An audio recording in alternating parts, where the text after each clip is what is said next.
It's not right. It tells me I have to. Thank goodness I fixed my hair. I just do it with my finger. I didn't have any use classes today, I just had it all in one bag. Okay. Well, This is the one that was in the deal. Okay, use this one instead. It's just some of the verbiage was wrong on the side. Should we pull the other one out if you want? It's like the second to the And, last well, we didn't page. know that, and he's like, it's a physical, or it's a basketball game, because he's watching the game, I'm like, all right, I don't have to worry. That's actually both. Instead of in there, there were some I think like it's both, yeah. dates that didn't match that in there, so we have them. There was some language over here, like that didn't match on the calendars, and there's this one. So that is it. This is correct, the correct one. So I should get rid of it. Yeah. We should probably change what's on board that. Yep. This is Go the, back and reference it. This for next year? Yeah, because we sent this last Friday. Is that the one that was in your packet? I don't know, if you did me that one, I got. Oh, yeah, this one's right. This is the,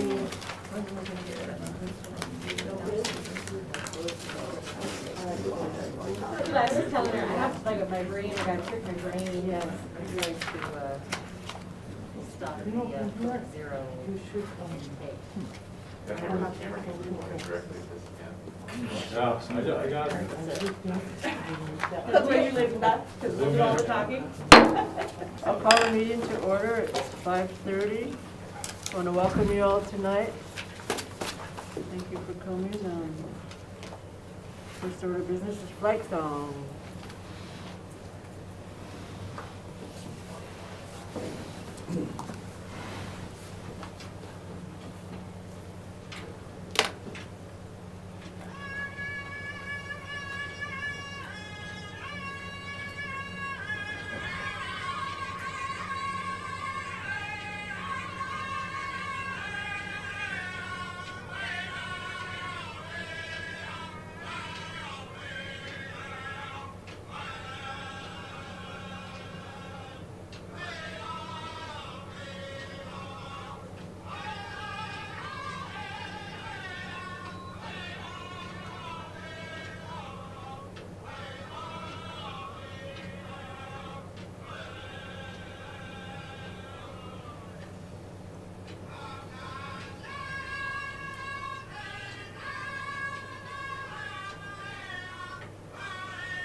Anybody contact you or? No, I'll track those.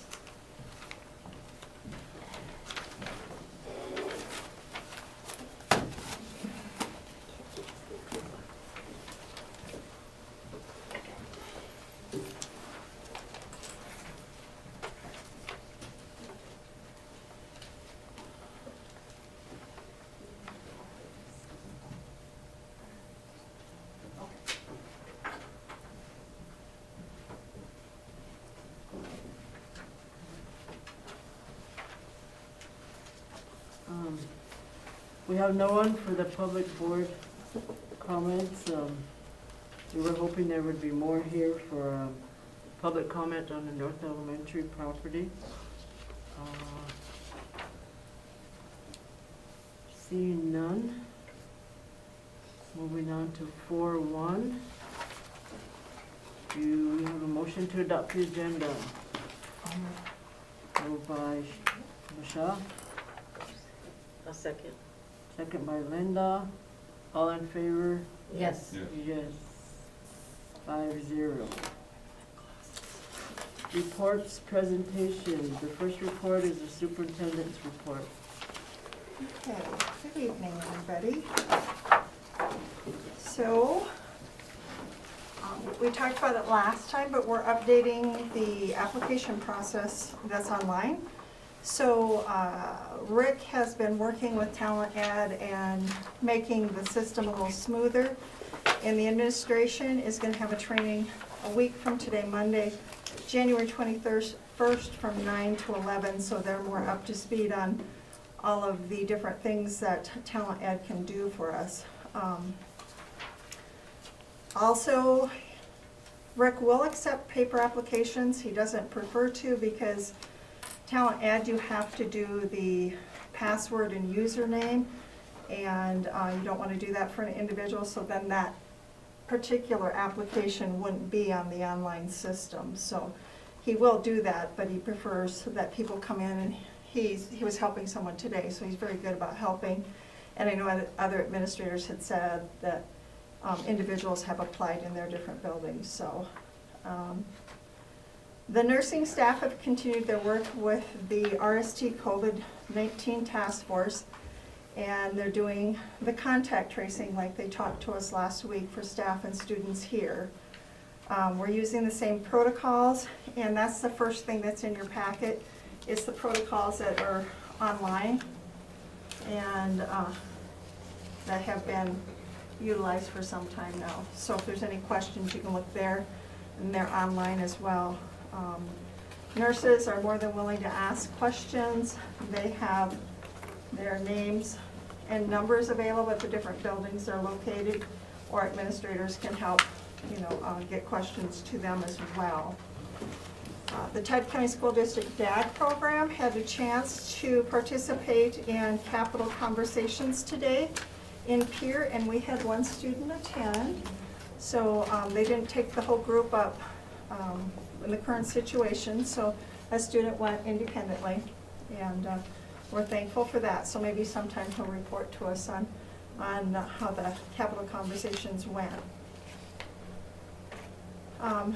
Administration have followed up on concerns that have been brought to their attention.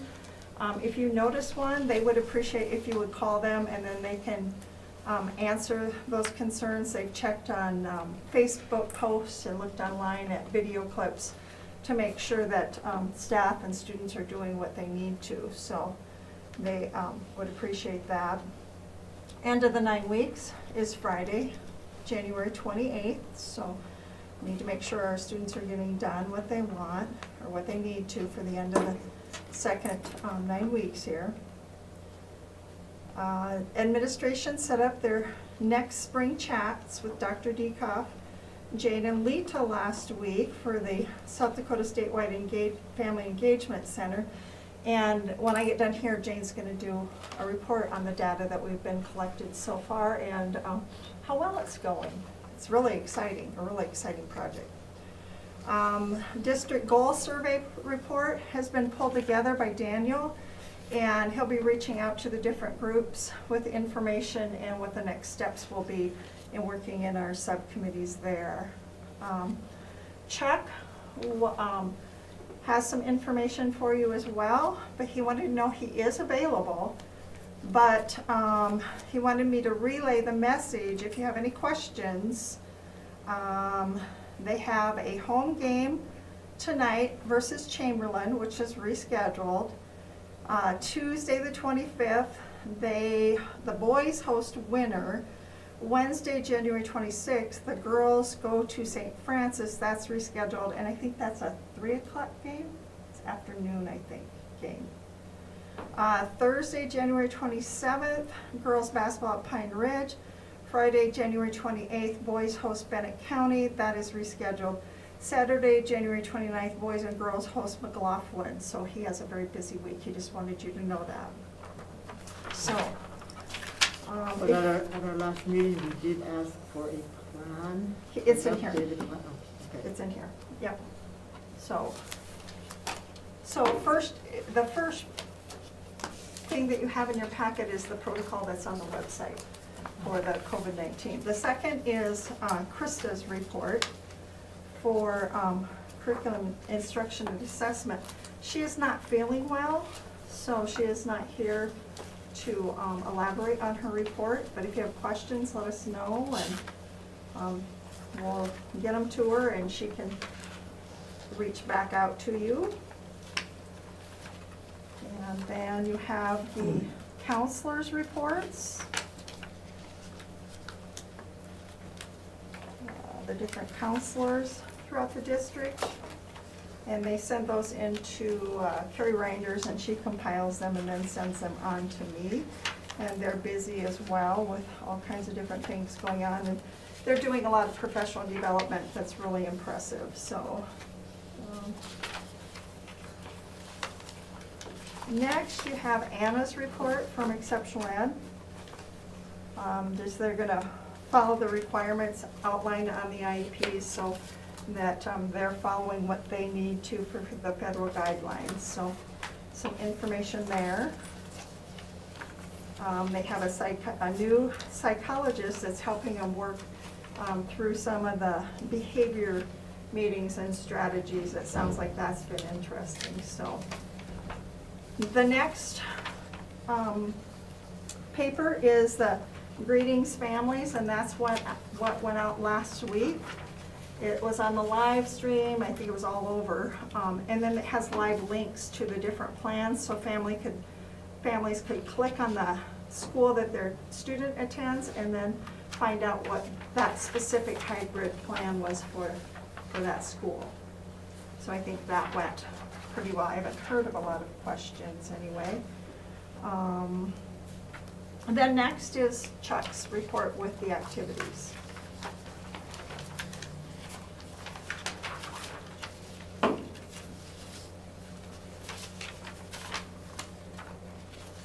I know he's been doing that. We talked about the return to play form. There hasn't been a lot of changes within the Activity Association requirements.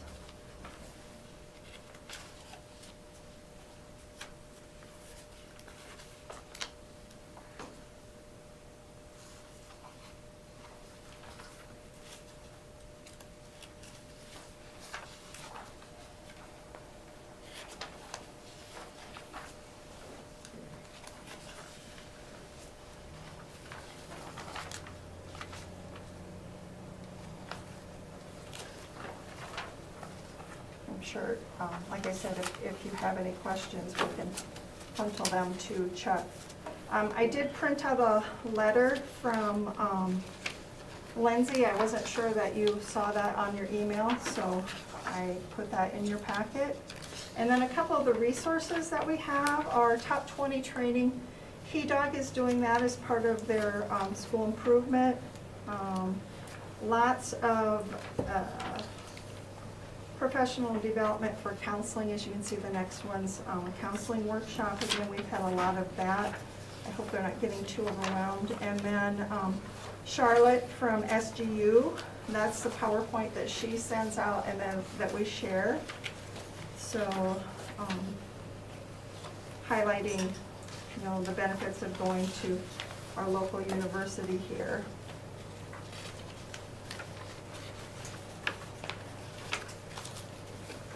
And the last thing that I have was a very last minute itinerary. Blaze and Gwen would like to take some students to the United Tribes College visit in Bismarck, February 16th and 17th, and by the time we have the next board meeting, it would be like that week. So they wanted to know if you would approve them going on this, because the trip's out of state.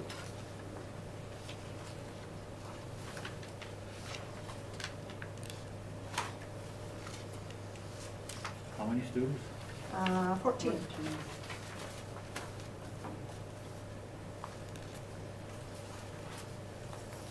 How many chaperones? 2. Would there be boys and girls? It doesn't say about students, I would assume, but both the chaperones are females, so. Probably need a male, then if there's a male.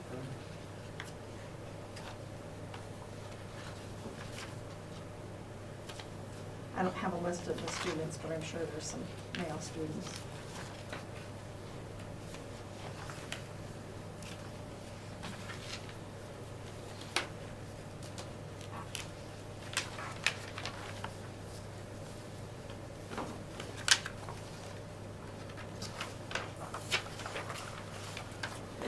You're gonna follow pretty good protocols, because North Dakota's in the top 5 for COVID cases per capita. And it's 2 weeks out, so I mean, if it's not better, I mean, they can not go as well, so. But they can't plan, you know. I think the 14th is Monday, and this is the 16th and 17th, so they're trying to be a little proactive here as well, Yeah. so, Understandable. yeah. Can we give them approval pending Yeah, I think you the can. numbers? Because I don't think we should say yes, say yeah. No. And they'll be tested before they go? Students, I mean, because a lot of incoming, they expect the students to be tested before they go. I mean, if that's something you want, that's, Yeah, I that would. can all be in the motion.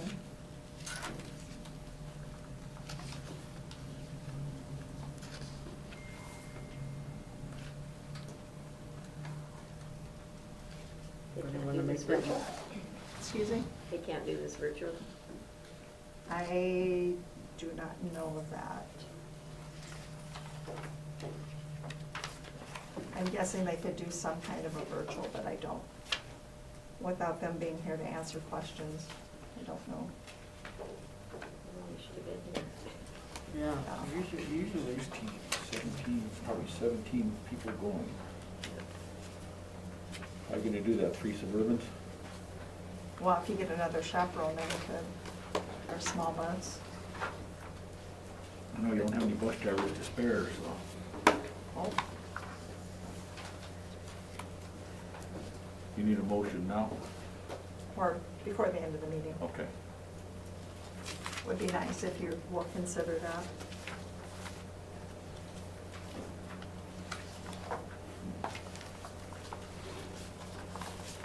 Anybody have any questions for the superintendent board?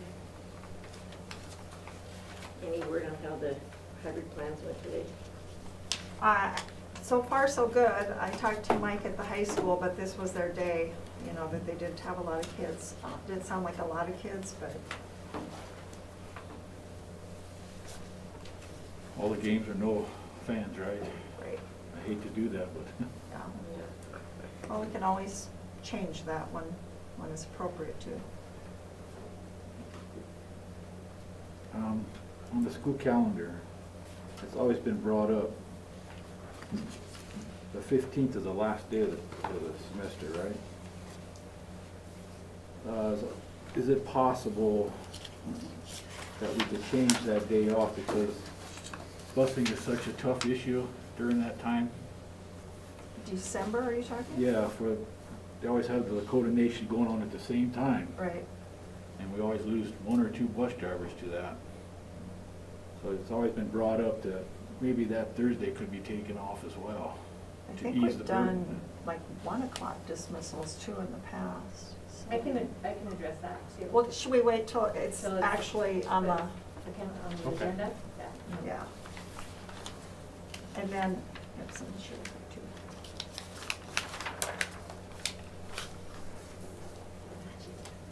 Any other questions? Any other questions, board? Otherwise, Jane will enlighten us. Hold with on, her- Carol, one more thing, we're back to 10 days again now? To clarify? instead Yeah, of we 5? never did go to No, we 5. didn't. Okay. Yeah. All right. Yeah, and I just wanted to make sure that everybody's on the same page with that. Because there was some confusion and lots of confusion after the CDC came out with their recommendations, so. Okay. I'm done. Okay. Ms. Jane? Hello, everyone, and thank you for the opportunity to speak with you tonight. I would like to share with you our kind of innovative family engagement process that we are doing in Todd County. And it's called Tiwahiki Wawagapi. Translated, that's the family is speaking. And also known as family chats. So just a little bit of the history. A long time ago, Chris Mosner and I were talking, and he said something that kind of stuck in my brain. He said that our district is like a box, and inside that box there's lots of pieces and parts, and we have done everything we can to rearrange those pieces in that box 10,000 different ways. But we never have really significantly moved the needle for our students. So I was thinking, what about those pieces outside of our box? What if we brought some of those pieces into our box? What would happen for students?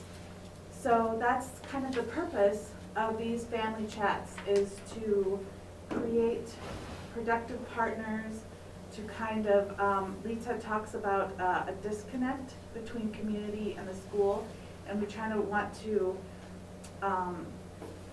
address that disconnect. So the goals of the chats were to promote belonging, shared responsibility, and student success.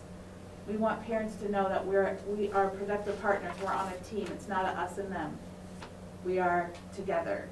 And establish a tradition that brings family and community voice to the table.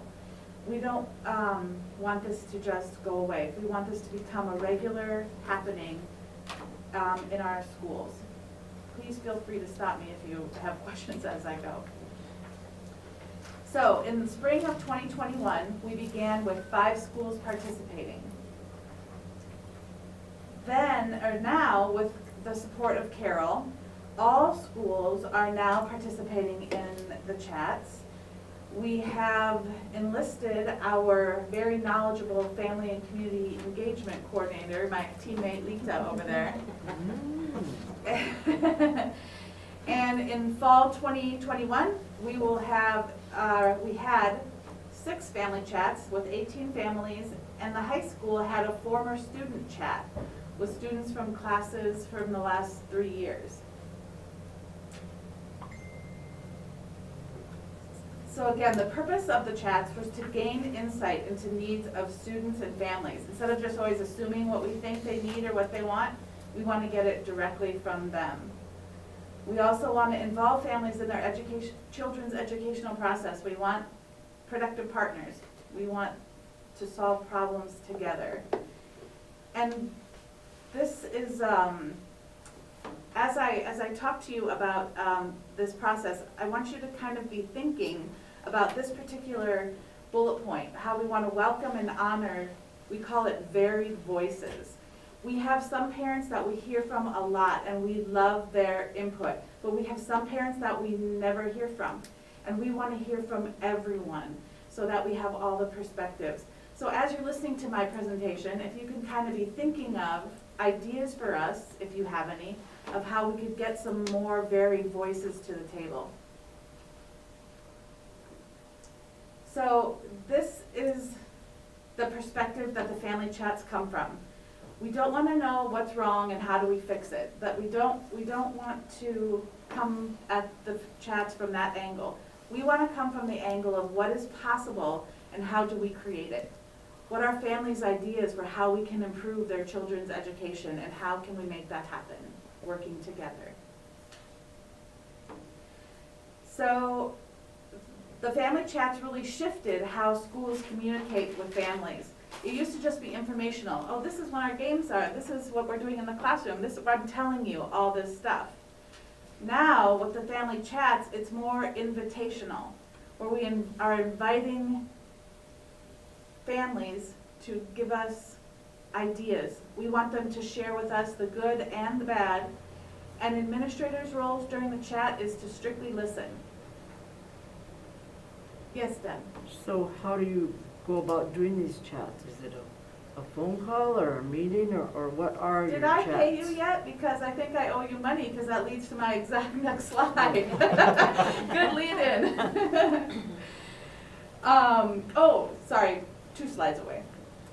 There is a connection to the OSEUs, because this is important for all of us. With the OSEUs, identity is developed. Parents help us know who their children are. They help us know with contemporary lifestyles where our children are coming from, what they're important to them in their communities. The kinship systems provides a framework for our chats. We, to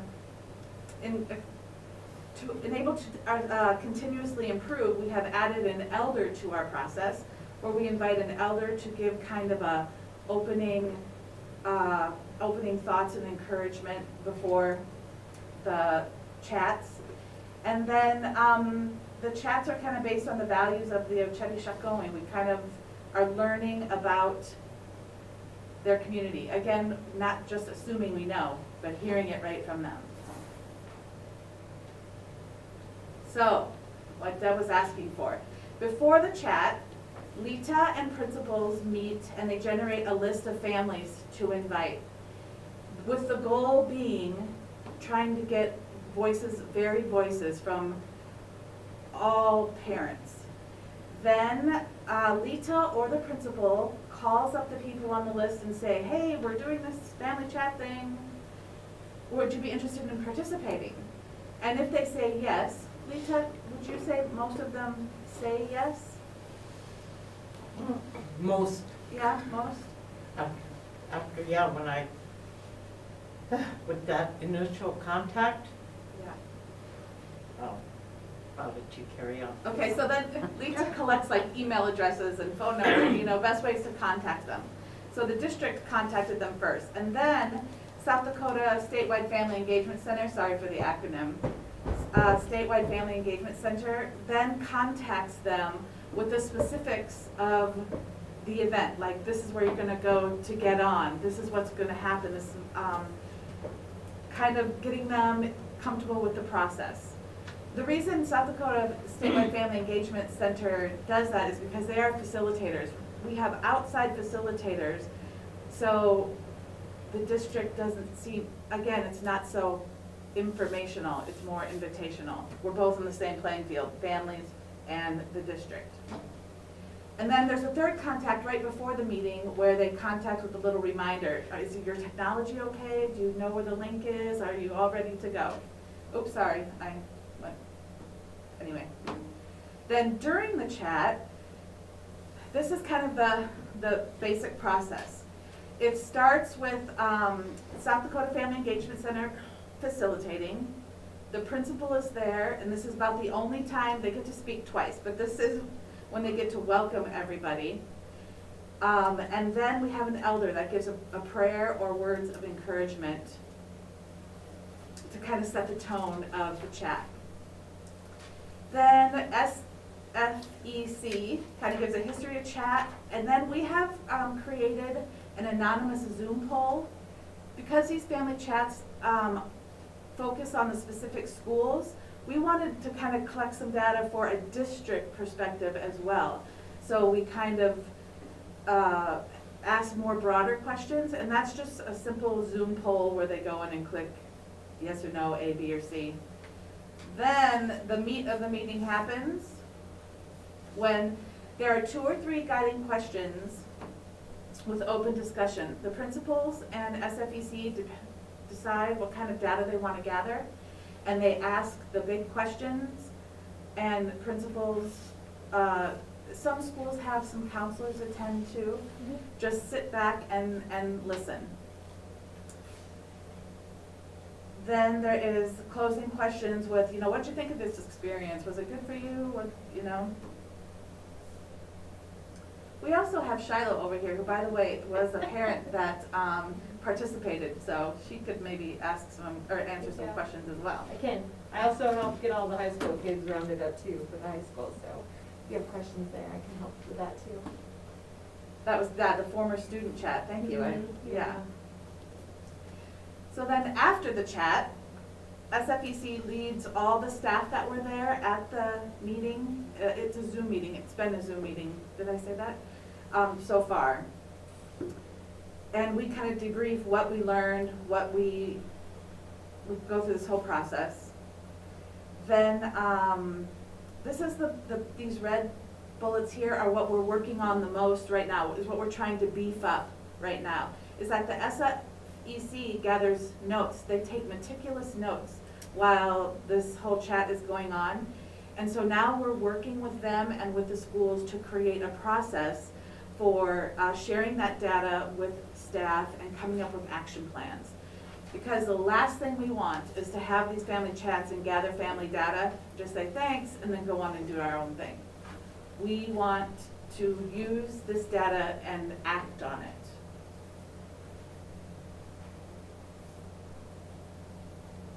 So this is some of the data we have collected. And I have all the data right here that I'll give to you after the meeting. But this is what some of the parents or families are telling us. It's not always parents, sometimes it's grandparents, sometimes it's aunties. So just to highlight a few of them, families really tell us that they feel valued and heard. So many times they said, boy, no one's ever listened to us like this before. You know, they really feel valued and heard. And this is the one that surprised me the most, and it happened particularly after we'd all been at home, you know, isolating in place or whatever.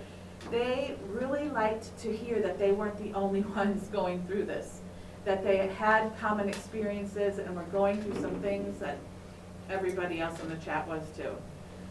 So that really helped that sense of belonging and community.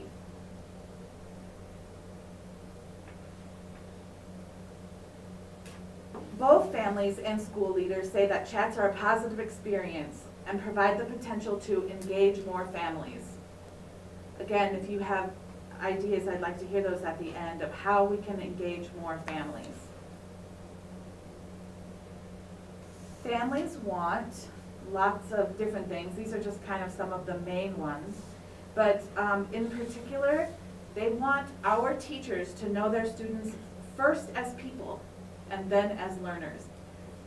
Some parents said, I want you to know that my child is funny, you know, or I want you to know that my child likes building. They want teachers to have a relationship with their children.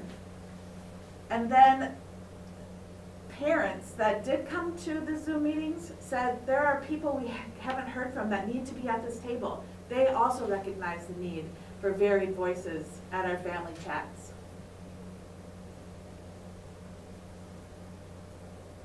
So these are some hopes that families had.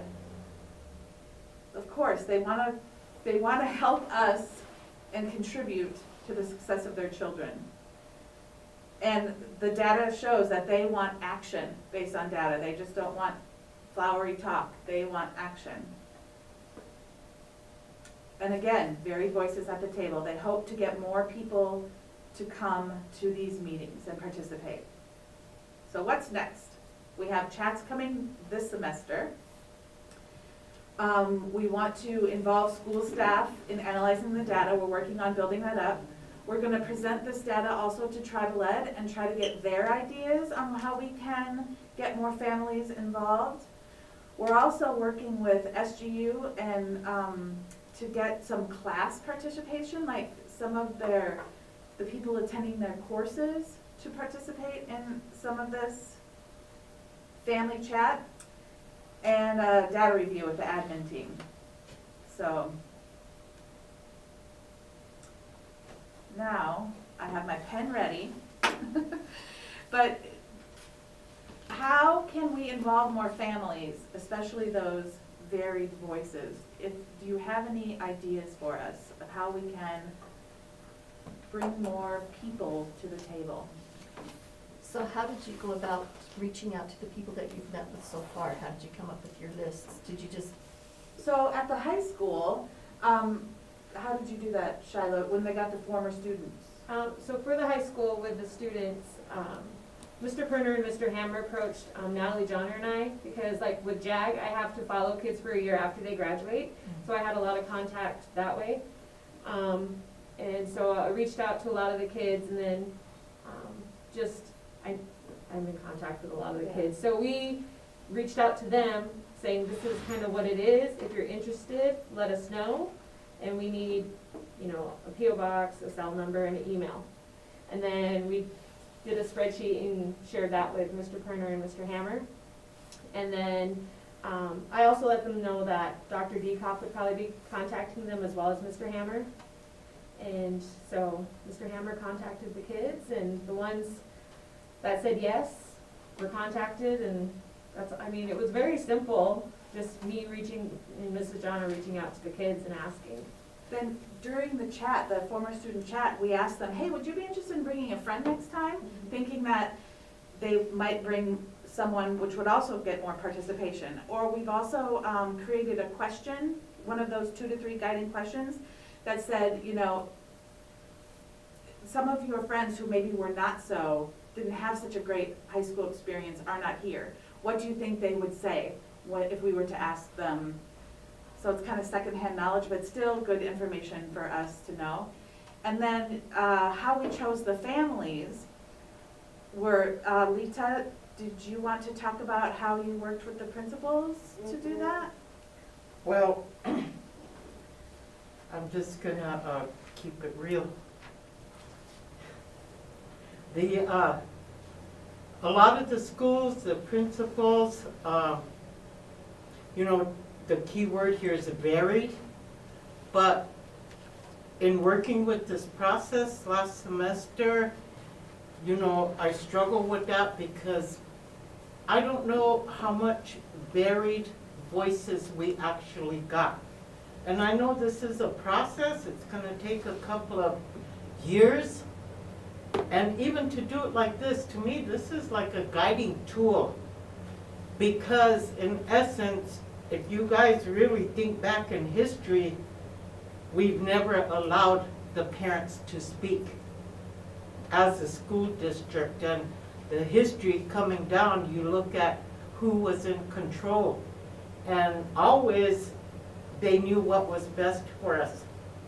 So I looked at this process, and there were things that I had to process for myself, you know, as a person of this community. And I'm glad at least that the principals are, how would you, participating. But, you know, it's, we gotta, you know, stick our big toe in there to see, you know, what the temperature is, you know. That's what I'm seeing happening. And I think it's just about building that relationship with our communities, that trust. And I think that's what these principals, because we've never allowed it to happen either side. So, you know, I have hope when I look at this process. I said, my hope is that we can just sit down and talk. We don't have to go through this kind of a script to do that when we build that trust and that relationship up, you know?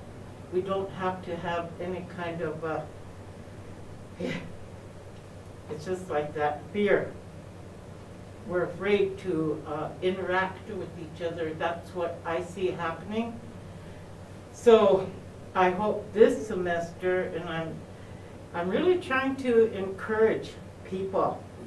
I don't always do a good job, but I'm conscious of it and I try. But I want these administrators and these teachers to make that effort, because my stake in this is that these are my grandchildren.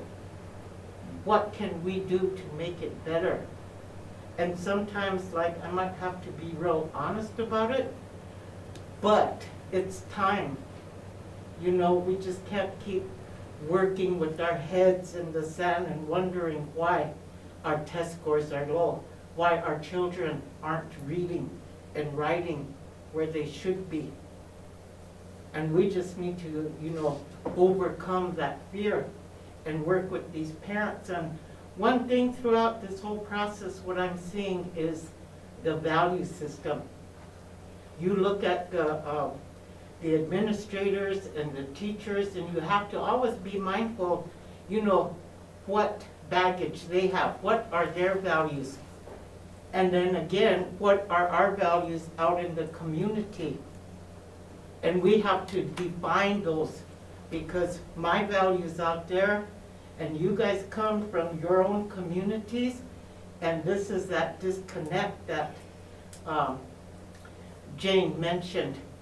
We have that disconnect, and I think that's where we lack in developing those kinds of trusting relationships. So that's my hope in all of this, is in the end we can sit down and we can work on these things together without having to go through a process. So I don't know how many years down the road or whatever, but I just want things better for my grandchildren. So I'm going to try to do this as best that I can, work with the teachers and with the parents, so we can do this together. When you put your mask up, does that mean you're done? I hope. Lisa talks about sticking her, the toes in the water. I want to commend our principals for their bravery in participating in this. It's kind of a scary thing when you invite people's, that's their little domain, their school, and they just really have embraced it, and they're really, really, they know how important it is, and I just think it's impressive with how, they've heard lots of good things. I have a question for Rita. You said, you spoke very truthful about the history of Todd County and Snow. Worked here many years and lived here many years, and it's very true. And the statement that was up there from the parents is that the school design plan historically did not allow families to have that space, and that's why there's research out there that says when that's not existent, your academics are going to increase for the community it serves largely. So what needs to be in place to get it going so it's not 10 years? I mean, we have some educated administrators, we have some problem solvers. Does it need a year? Does it need less? And because I'm trying to get behind this process, because those are the families that are wanting change, and so how do we support this process in your eyes? In working with the administrators, this process here, the way I see it, it is kind of time consuming because, with each school, so we're looking at 6 chats, and out of all these 6 chats, the majority of them have like 10 parents. I mean, this is what I experienced last semester. So I make that initial contact. And, when I talk about disconnects, this is where I see certain things, because when I call up, depending on the community, and when I talk to parents, I have to set the tone even over the phone in that conversation. And I find it easier if I'm just myself. I joke with them, I laugh with them, I make them feel comfortable, and then I explain what these chats are about. So it's how we approach them, I think, because after that initial contact, it's pretty much out of my hands. I don't know what happens with the other contacts. So I try to set that tone, in a sense. This is kind of a we thing. I don't know how they can tell I'm Lakota when I get on the phone. But a sense of humor, always helps. And once we get over that, then we do, and it's about developing those relationships. So I hope, and I send them on to the next contact, and I hope they treat them well so they continue to feel comfortable in sharing. And like what you said, the more we get involved, it's a new idea, it's an old concept, but to us here, it's a new idea. So the process right now, it's real critical for the administrators to embrace it.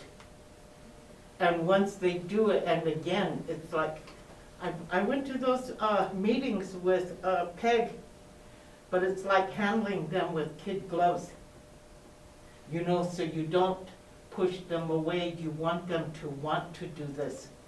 So again, that's on this side of the coin, that's what I have to work with, and getting them to want to be part of this process. And if you look at it, it's just common sense. It's logical. You know, we should be working as a team. It's their children, you know, and you're basically the teacher, but why can't we support each other?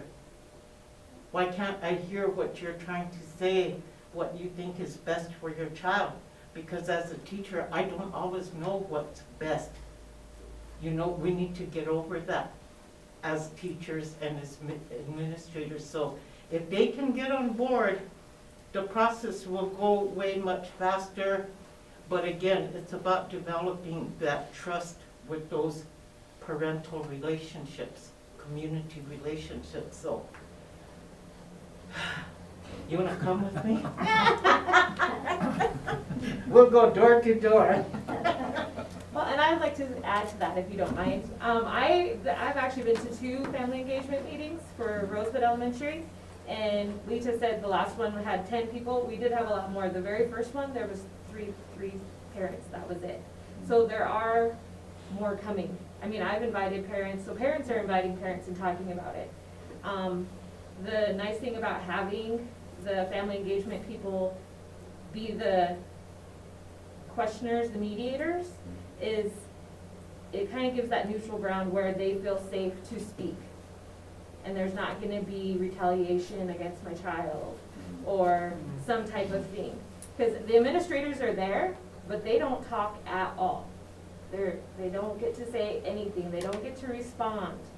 So it kind of empowers the family members to be able to speak how they feel and what they truly think. So it is building, it is growing. And then once the parents or the grandparents or whoever is comfortable enough to speak actually to the administrators, and the administrators are able to hear, not just listen, but to hear what's being said, then that will grow, just because of the trauma and all that from our, you know, that with the ancestors and such. So I feel as a parent, this has been really great for me. The concept is growing. Like, we'll have a woman on the screen and her husband will be yelling from the Yeah. side, like, tell him this, tell him this. And it's all just, it's a great experience to be on one of these family chats. Sometimes there's tears, there's lots of laughter. But our next step, I still want to know if you guys have any ideas, but our next step after making action plans is we gotta market this. Somehow we gotta get the information out there to families that this is something going on. You made a difference, this is some changes we made because of your input. Now, you know, we want more people. That's something you guys could help us with when you have families call you and say, you know, what's this about or whatever. Say, hey, call your administrator and ask to be on the family chat. You know, if you could encourage them to bring their voices to that table, that would be very helpful for us. Deb? Oh, sorry. I just wanted to know if there were, in these chats, if there was at least members from each school in these chats. Each school has their own chat, except for, like, Tiana schools are all together. Klein, Littleburg, Oak Ridge. Oh yeah, they have one together. Roberta's is going to be together. Roberta's schools are going to be together. But yes, we do try to get somebody from all the schools in those multiple school chats. So I have a few thoughts that have been coming to me while you guys have been talking. This sounds like an amazing thing. I like how we're reaching out to the communities because this is what we've always wanted. It's what I've always wanted. But my little kiddos go to school out at Lakeview, and they had a little activity where they'd have muffins for moms, and so they'd have the moms come, and they'd have, do you know what I mean? And then they had donuts for dads, and then they had gravy, you know, like biscuits and gravy for grandparents, and so they have different groups coming in.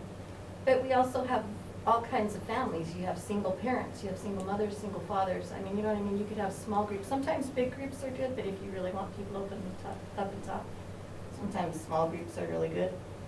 I don't want to talk, I'm going to try and say this real generalized because I don't want anybody to know who I'm talking about, but I know of people who have special needs like dyslexia and things. And I think those people need to be heard because that is a very huge need, and it's not addressed like I feel it should be, and that's a huge thing to me. But I just like the ideas of the neutral ground and, you know, letting every community have a say. I just think it sounds really, really amazing what you guys are doing. Just want to say that to you guys.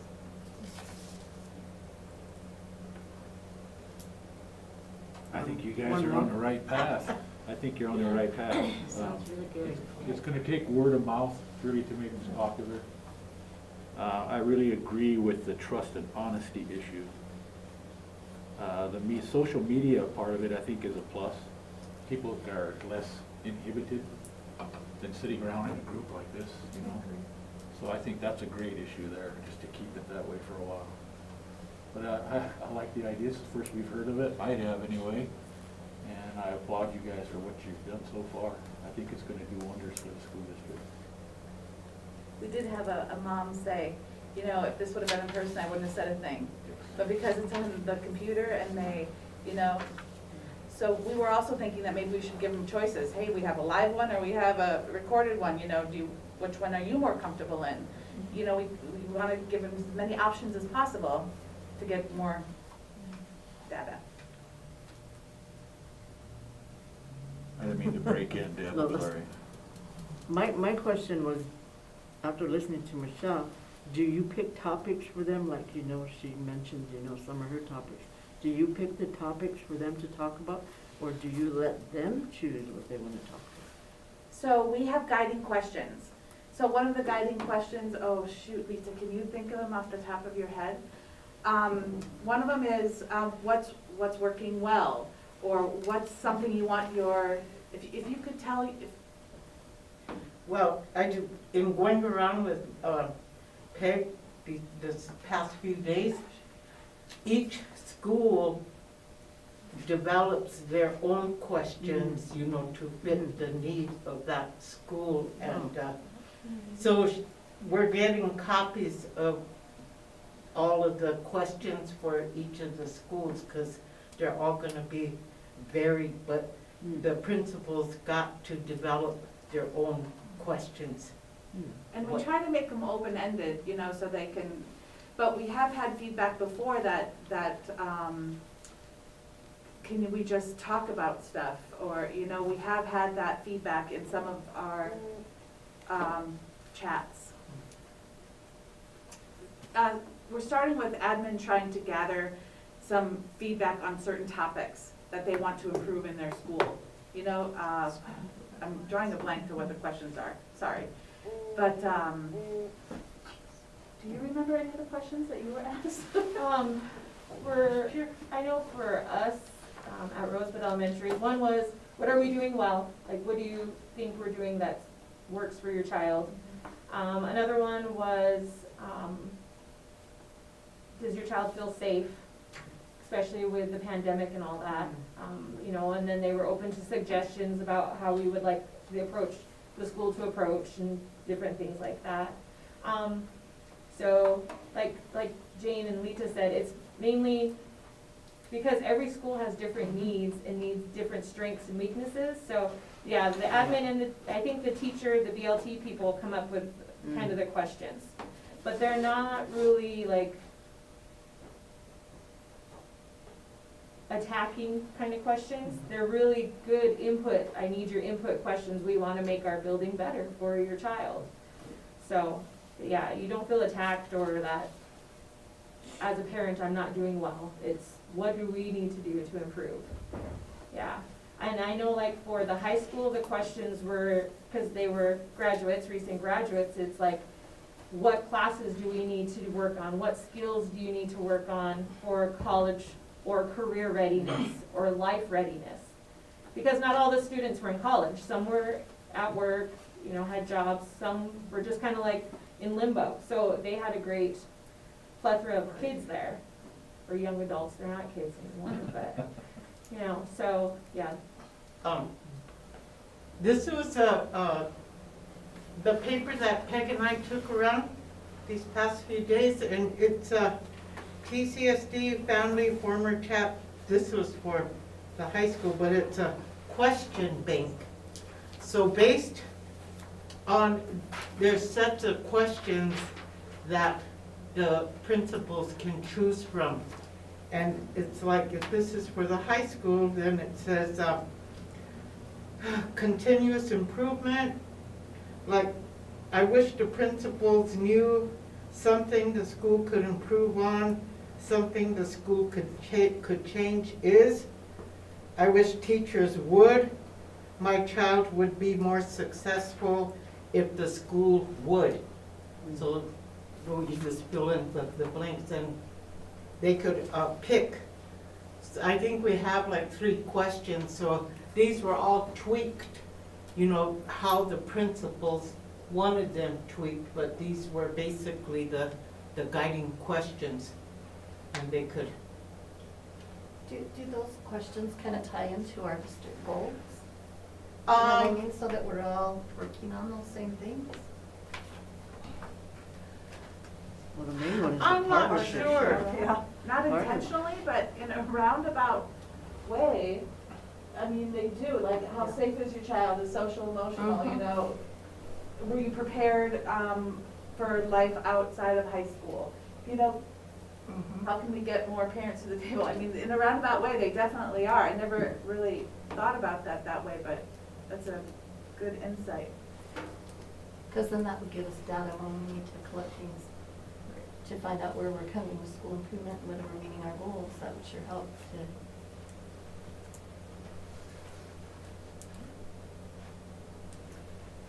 Well- That's my question I was gonna ask. Ah, How is this aligning to our goals?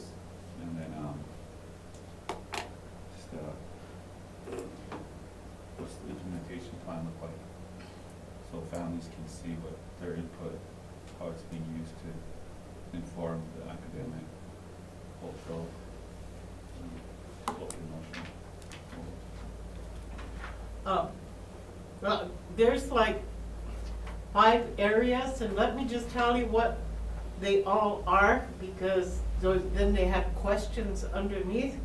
But it was in the first bank of questions was family involvement, engagement, expectations.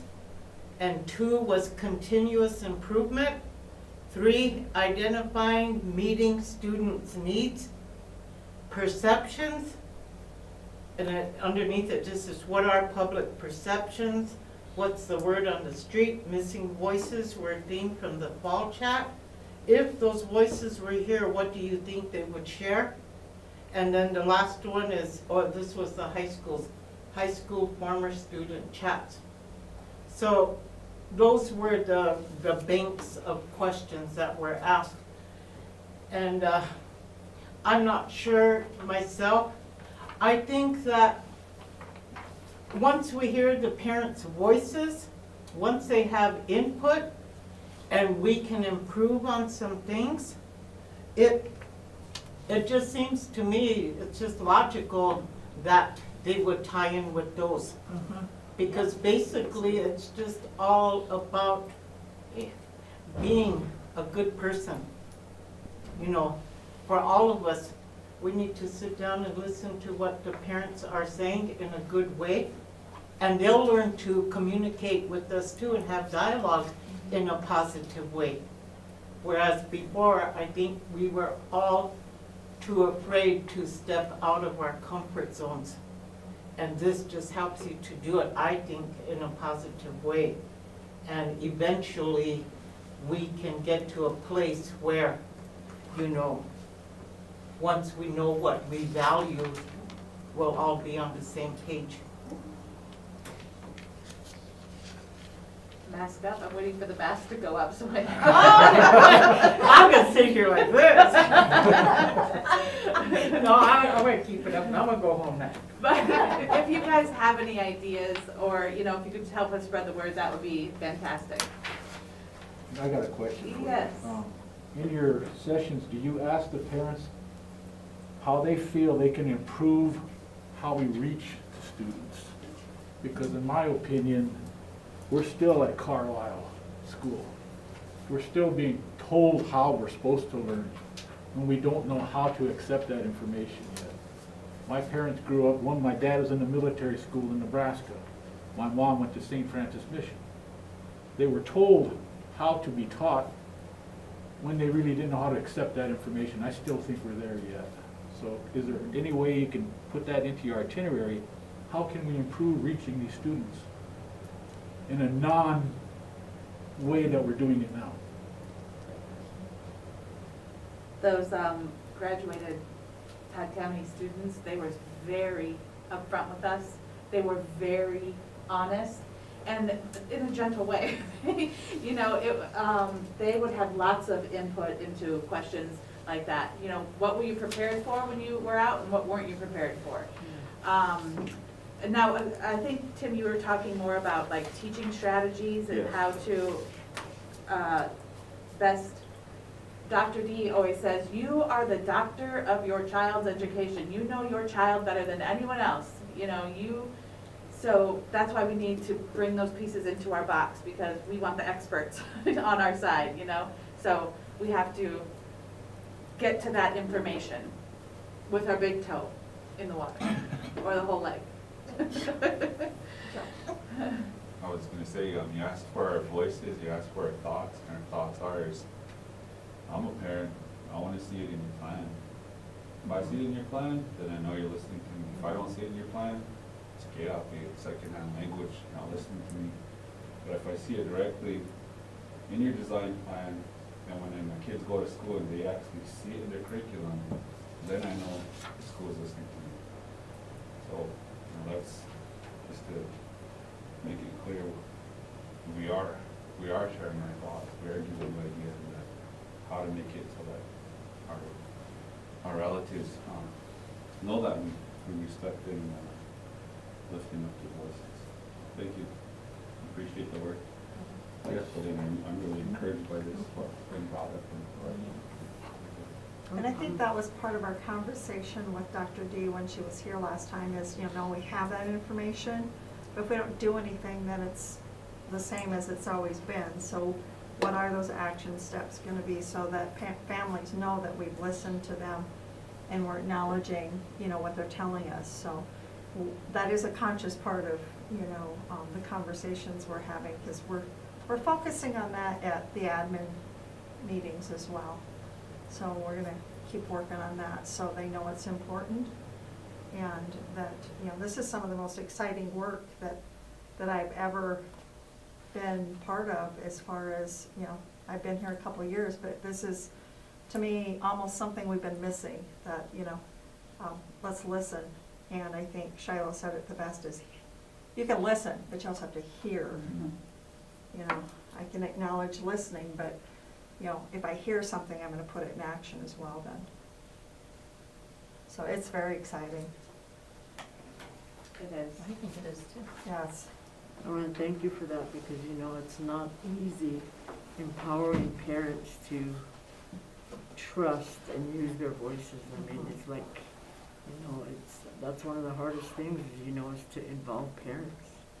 And there's no way to empower them. I mean, it's just, so for me, I mean, I'm excited. It's good So work. are we. A long time ago, when I was in school, we used to have a lot of the parents would come in and volunteer in the classrooms. I don't see that anywhere in our country anymore. Parents just don't go and get involved like they used to. And it would be beautiful to see people coming in and getting involved. Just saying. That could be part of our messaging too, you know.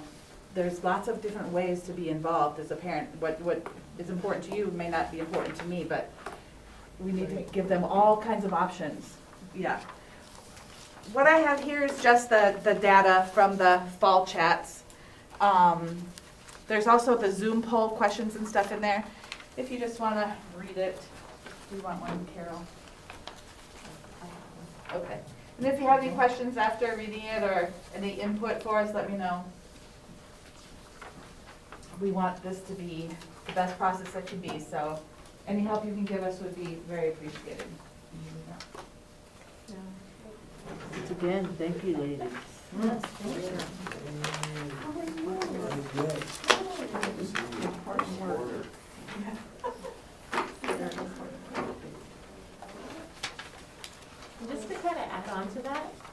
parent, and I can only speak for Rosebud Elementary, but Marlis has done great about taking our input and actually already putting it into action. A lot of the things that we've talked about have been slowly implemented into it, so it's been really genuine to see. Nice. Encouraging. Yeah, It is. encouraging, yeah. Thank you. Thank you for your time. Yeah, thank you. Well, my door's always open. Except she doesn't have a key, so. Did you give her a key yet?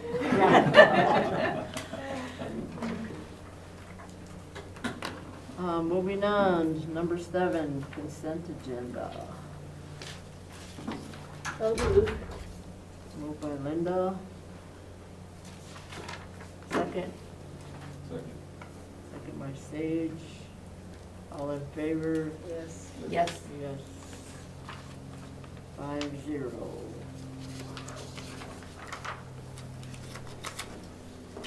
7-2, school calendar.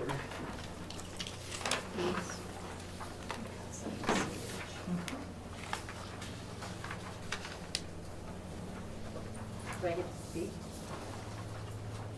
Or do you want me to speak? Yeah. Tess and Shiloh are part of the committee along with Michelle and I. So I think they can speak to some of the conversations that happened. These are some questions that Krista had from the curriculum perspective. And some of them we feel like she had some suggestions that she sent to the team, and we went through them step by step and felt we had addressed them. So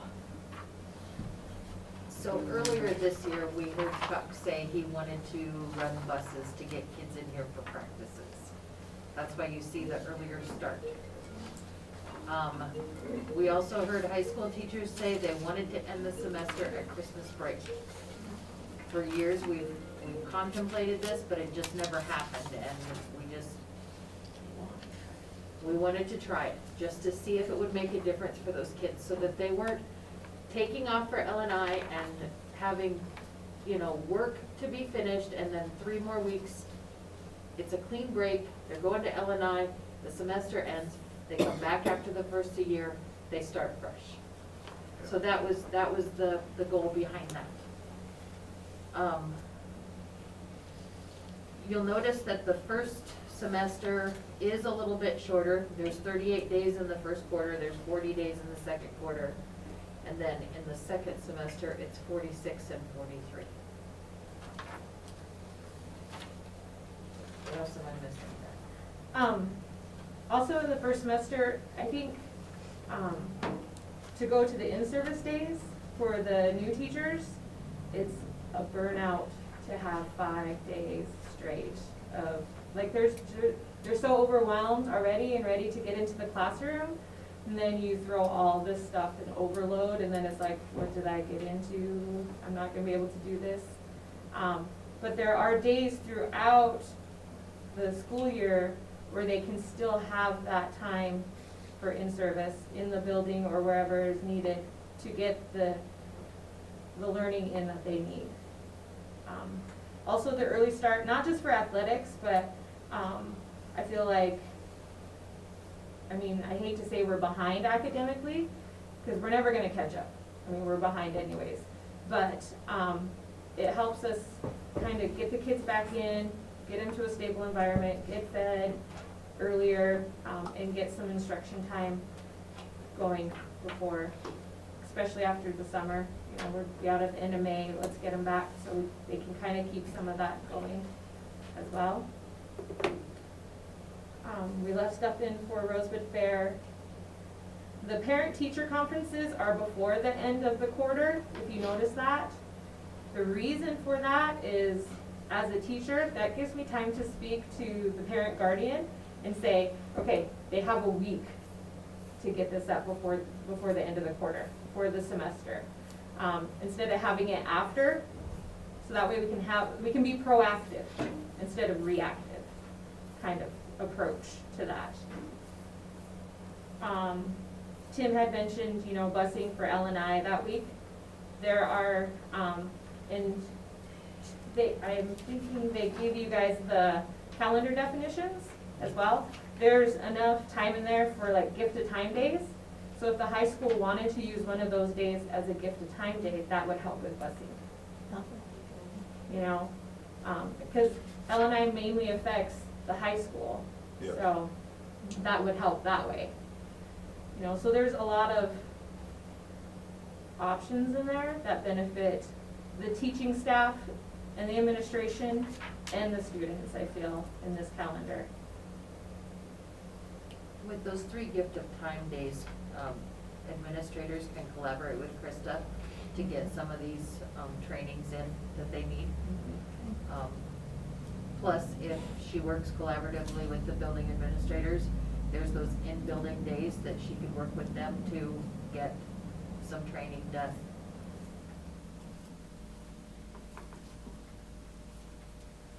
Historically, our kids don't really come to school till After. September, Yeah. way into September. So there'd be a lot of kids that would be missing out. Well, we're hoping that with the start of getting the buses out there and with the start of sports, a lot of kids don't go out for sports because they don't get the opportunity to get a ride to school. So I'm not thinking about the kids that are in sports, I'm I thinking know. about kids in general that are I know. not gonna be in school for a long time, and we're thinking about sports more We than know- anything I know, else. I completely agree with you, Linda. I don't want a calendar driven by sports, but Yeah. that's our reality for a lot of our kids. But it shouldn't be. I know it shouldn't. I agree. Back to the burnout, what are you really proposing? That so on this one, the new teacher in service is 2 days at the beginning of the school year.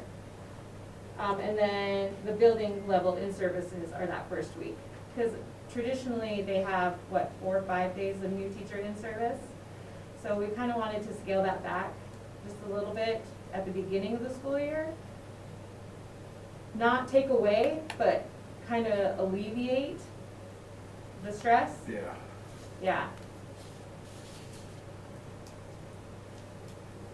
And then like Tess had said, there's multiple opportunities to work with the building administrators during the school year on the in-services and the gift of time days in building.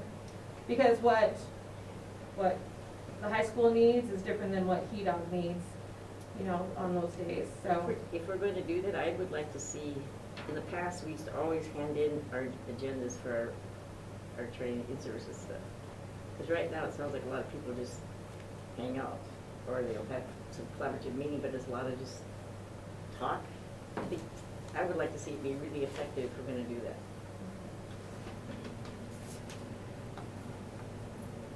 I'm gonna hand that off to Carol, because that's her job.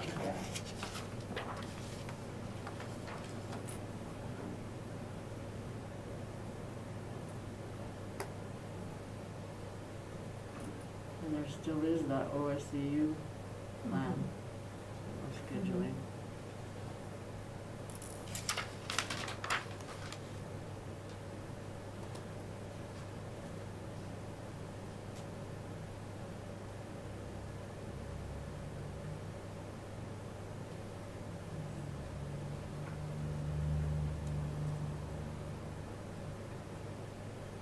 So is there any thought to new teacher in service then, and then the building level ones, and we've not been talked about since Tess said I want to turn that over to you. About the in-service? Well, the calendar committee talked about it because if you see, there's 2 days of just new teachers, and then they get to collaborate with other staff instead of just them. So getting in the classroom, asking some questions about curriculum, I think that's very valuable as well. And then there's actually a 5th day there with the staff work day, because they're always excited to get in their classroom as well. And that was one of the new staff in services. We always made sure they had time and someone, you know, to help them with how a classroom should look, so.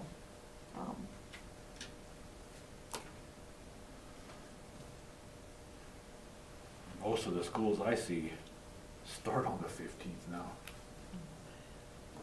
they start, but how many, around here, how many would really Yeah, come? how many? We don't have kids that come that early to school, or even have them come at the end of August. And if we start doing it now, then maybe next year, when we start earlier, they'll be going, like, eventually we gotta try it, just to get it going, instead of doing what we've always done. Otherwise, we can't end the semester before Christmas. Maybe this should be a question we're asking these chat people.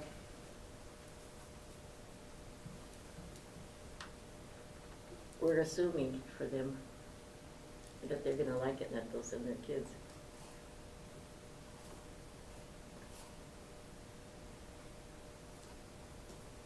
From classroom experience, I can tell you that once my kids take the Smarter Balanced or the state test, everything drops off. Yeah. But come August, they're ready to come back, most of them.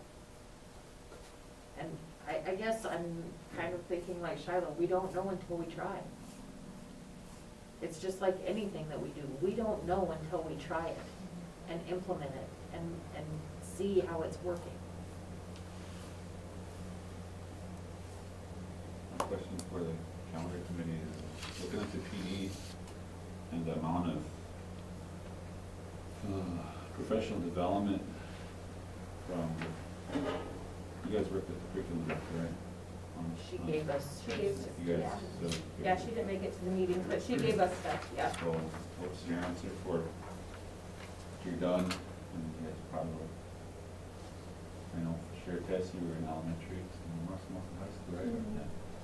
When you're done at the day, working your full day, is this gonna be effective for your colleagues to have PD at 3:15, 3:20, and 4? Well, there's those gift of time days, and if she works within the, with the building administrators to schedule, I mean, there's almost a PD day nearly every month except for November and December, so. So there's no setback or nothing I- for any of that? I don't know, because I'm just asking. Well, Another option is also summer PD, especially for those that are returning. Then they know this is what I need to do. I can, come in for 3 days or, whatever. So there's the summer option as well. For TFA, maybe it's something that they can talk to the director, Krista can talk to the director and say, can you incorporate this in? Or this is something that they need to be aware of as well. So those are things that we had talked about as well in the calendar meetings. And I'm gonna kind of be like Lita here, and I'm gonna be real truthful with you. I wanted a 4-day calendar for students and a 5th day for teachers for PD, with the possibility of 1 Friday per month off for staff, just to take care of their personal. So teachers didn't always have to take days off when kids were in the building. We didn't have to be away from students when there was PD. I wanted that, and many of the teachers that I surveyed through TCEA wanted that. But this is as close as we could get.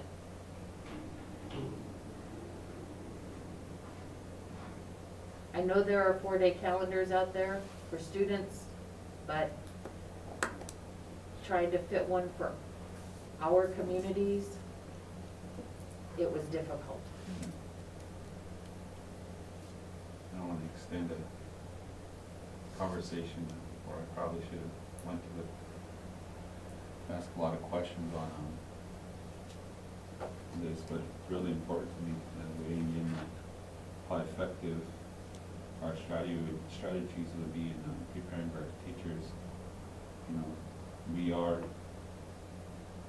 We know that, and we have to be as prepared as we can so we can serve a multitude of diverse learners in the classroom. So it's those things that are realities too. That I really would wish they could do a 4-day. I know how much you need as a teacher just to plan and prepare, and not every Sunday's open to come on in. So I get that, but I'm also looking at how much is this going to allow teachers to really plan and understand the whole alignment with the district vision and push. And so my questions are coming from. If Did the administrators take a look at this too and give their input? As far as I know, they did. I didn't collect data from administrators, I just collected data Tiana from did. TCA. She's the only one? Yeah. No, they collaborated with Tiana. She said she'd be available if you Yeah, wanted to. if we can try calling her if you guys have questions. She said she's in a spotty area with stuff, No, I just want to know if they had some input into it. but yeah. Well, that was my question too, is the makeup of the calendar committee, because I didn't see an And I did administrator visit on with there. my Yeah. administrators about the calendar, and they were all for it, so. So there were Call four, Tiana? four of you on the You can committee. try. There was a, 3 TCA, 3 ESP, an administrator, I was on for board That's true. superintendent.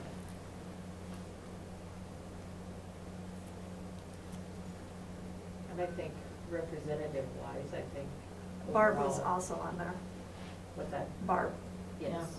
Yeah. Well, Barb was with the ESP, yeah, Oh, okay, yeah. so. yeah, so she made sure like all the contract days for everything was. One of our goals was not to have the 26 hours outside of, you know, the calendar that teachers would have to do. So we did manage that as well.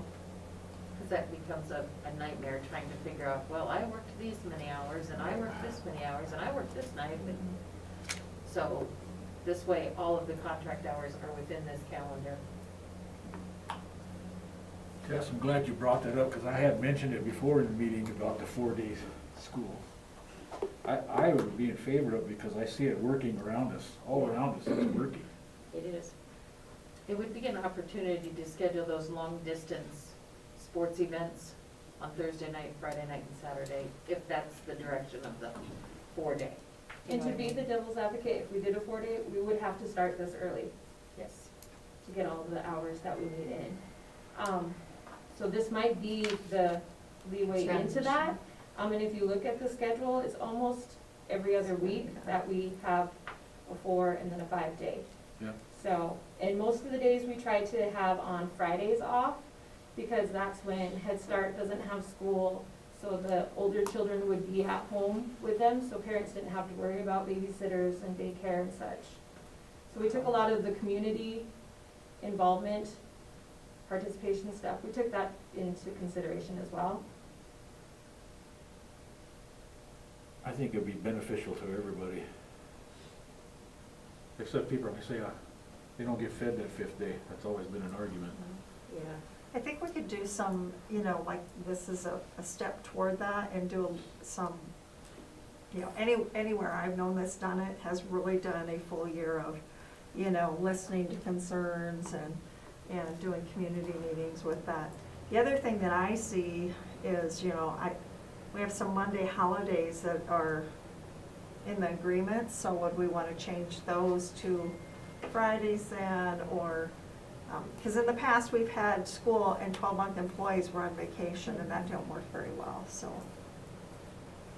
Maybe you could take some of these things out into your family chats and ask parents how they feel about it, Good place to start. and start talking about it, because, I mean, we're interested in it. It might work, it might be a good plan, but it would have to be something we eased into. I think it would be really harsh just to say, all of a sudden, we're doing this, and not get any feedback from the communities and from the families involved. Let's not forget COVID issues either, that would help with COVID issues also.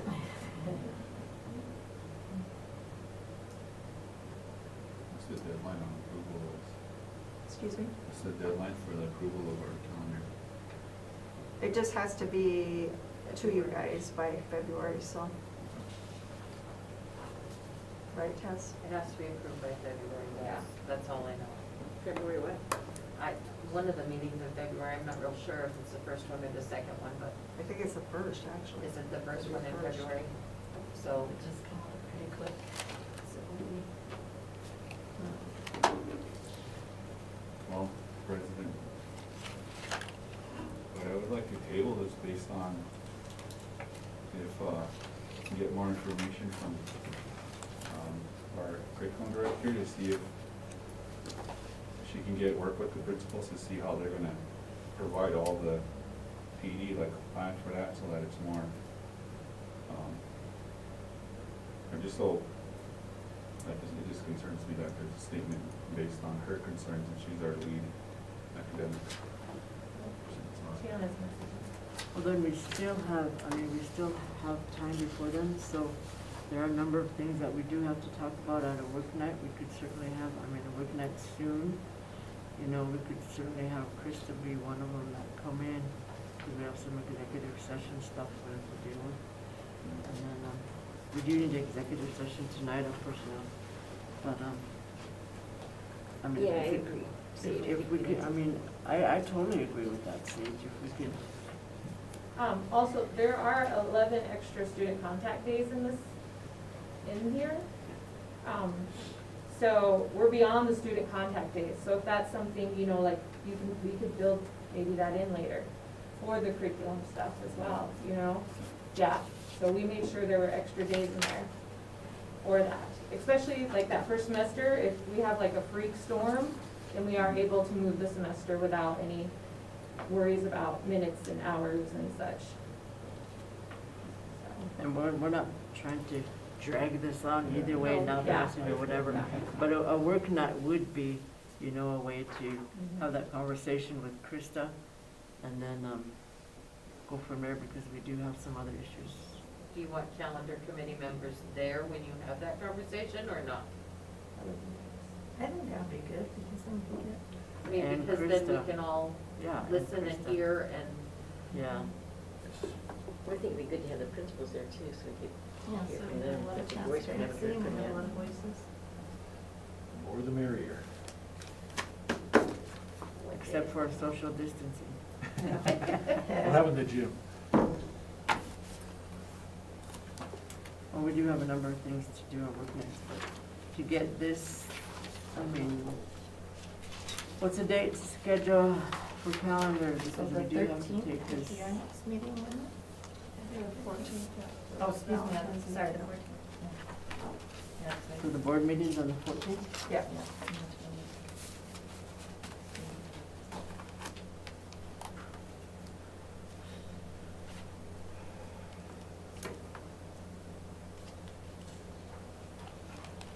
Table this one then.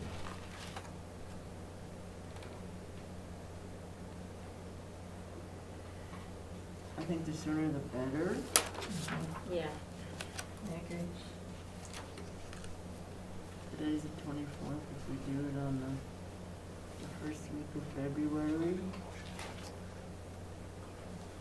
What, the second? Could we do it on a day Wednesday's not besides a Wednesday? good. Or Thursday? Could do it Tuesday or Thursday, The 3rd, is that good for So we need everybody? a motion to table it, right? Yes, Should be enough. Yeah. yeah. I'll move to table the calendar. Motion to table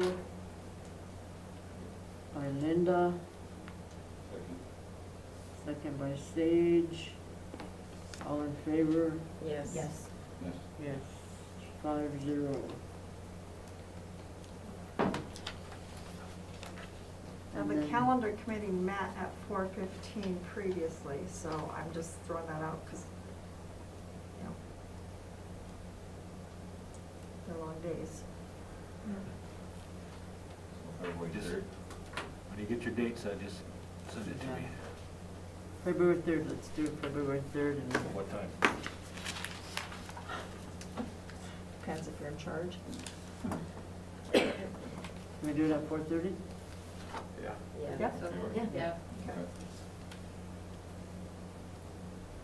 February 3rd.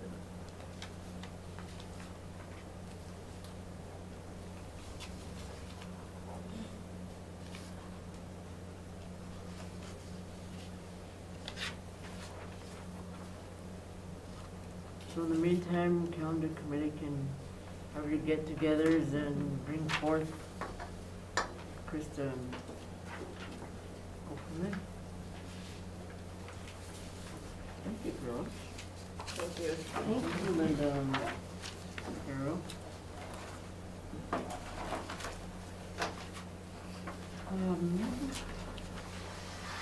We do need to go into executive session for personnel.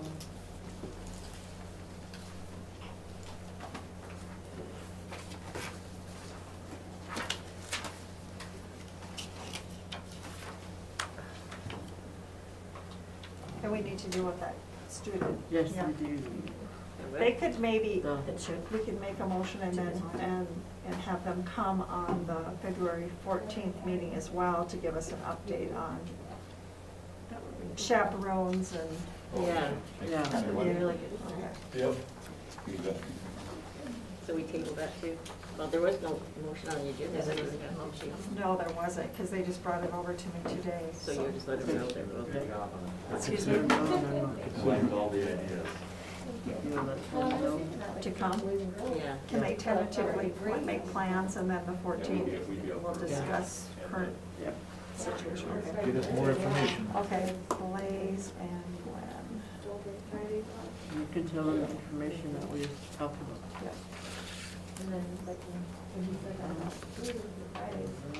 I'm not on the agenda, but is there a follow-up? We can't, you know, in case someone in the public comment had a question or anything to kind of address. Is there a follow-up for me or anything that I could provide or, on the North Elementary vision? I'll talk to you this week. Okay, yeah, Give me a call, reach out. we'll get back to you, because this was planned. so- This was the Sounds good. process. Yeah, this is the This process is that the we have to process. do. Perfect, So- sounds yeah. good. So we'll have a visit and then we'll get back to you. But thank you for coming. Yeah, thank you. Thank you. Thank you for your consideration. Yes. What time, Deb? Executive session. Oh, when everybody.